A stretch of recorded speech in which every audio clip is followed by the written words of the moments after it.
Merci, Monsieur le Président. Vous voyez que je ne vous ai pas dit n'importe quoi quand je disais que c'était un érudit.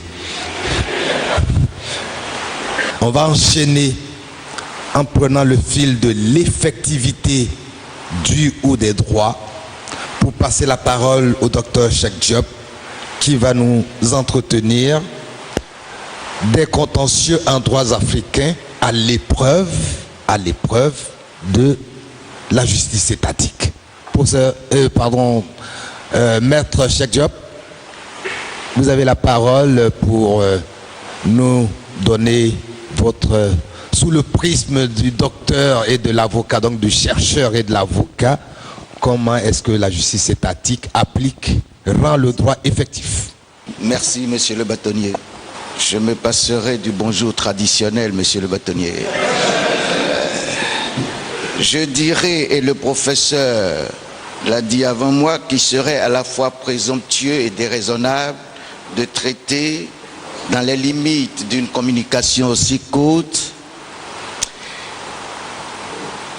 les contentieux en droits africains et au pluriel dans des peuples polyglottes habitant ce vaste continent africain. Monsieur le bâtonnier, monsieur le professeur, distingué, présent, je dirais que nous avons des problèmes à parler des contentieux africains. Des contentieux africains, le professeur à l'image du passager dans l'avion qui ne voit que le nuage, a survolé la difficulté, pensant que nous pouvons comprendre, ne se rendant pas compte que nous sommes très loin de lui. Nous n'avons pas de matériaux pour parler des droits africains, contrairement à nos collègues de l'autre côté qui croulent sous le poids des compilations de coutumes, de codes. Aucune étude sérieuse n'a été faite dans certaines régions de l'Afrique sur les aspects culturels et sociaux des peuples africains. Le droit, le professeur l'a dit, nous l'a rappelé, que le droit est étatique.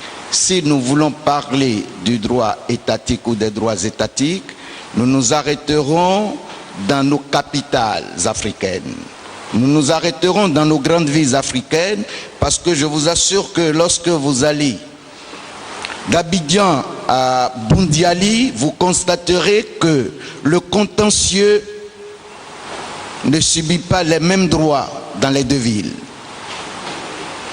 Pourquoi? Tout simplement parce que nos contentieux, nos droits ne sont pas basés sur nos réalités, sur les réalités africaines. Ils nous l'ont dit, ils nous l'ont redit, en dehors des régions qui ont connu à une époque l'influence de l'islam qui avait des codes écrits, la plupart de nos pays, la plupart des régions de l'Afrique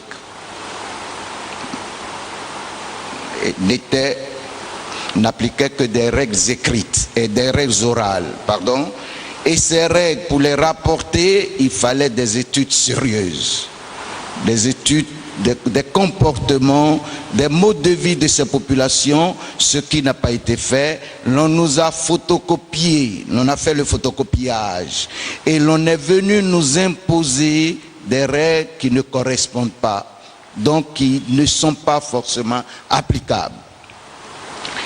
Et pourquoi cette imposition? L'on nous disait que l'Afrique n'avait pas de règles.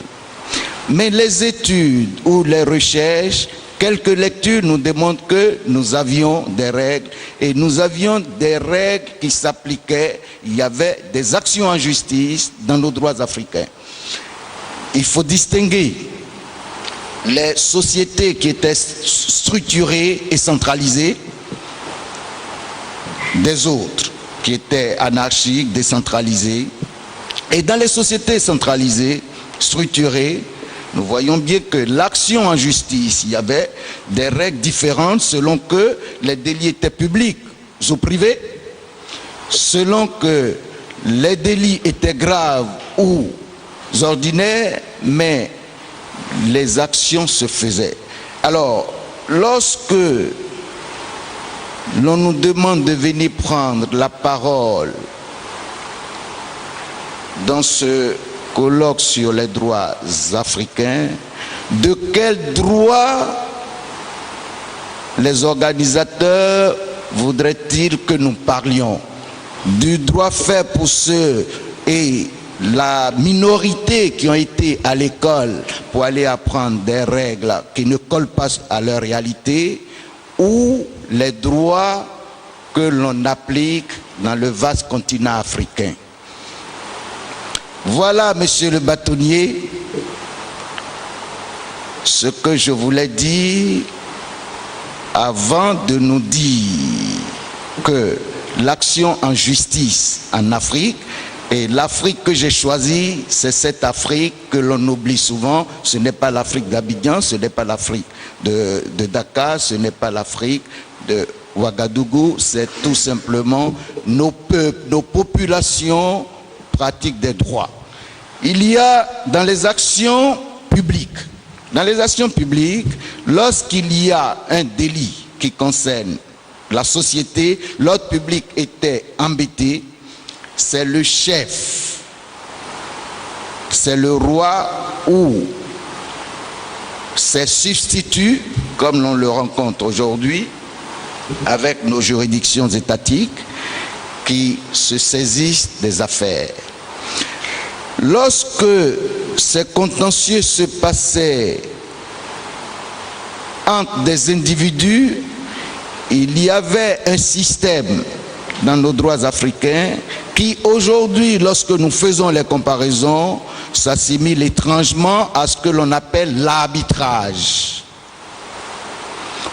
où les deux citoyens, les deux parties en cause, ou les parties en cause choisissent chacune son représentant. Les deux qui choisissent une tiers et l'on règle le litige. Voilà en Afrique comment est-ce que ça se passait. Donc l'arbitrage et le règlement des conflits publics par le roi ou ses substituts. Lorsque nous revenons sur nos villes alphabétisées, nous constatons en faisant la comparaison que le droit qui est technique, comme nous l'a rappelé le professeur, et importé n'est pas très différent des droits africains, mais ce ne sont pas tous des pratiques importées. Monsieur le bâtonnier distingué présent, l'action en justice dans les droits africains que l'on me demande de conférencer avec vous n'est pas différente d'un point de vue d'une région à une autre. Je l'ai dit tantôt, la différence essentielle, c'est que c'est le roi qui juge les affaires publiques et c'est les arbitres qui jugent les affaires privées. Nous avions aujourd'hui cette façon de juger les affaires privées en Afrique qui se développe et qui constitue la tâche principale de la Cour commune de justice et d'arbitrage, l'endroit qui nous abrite pour notre conférence. L'arbitrage est un élément important. L'arbitrage, la justice transactionnelle est en train de prendre le pas sur la justice étatique, revenant sur nos pratiques antérieures. Je vous remercie.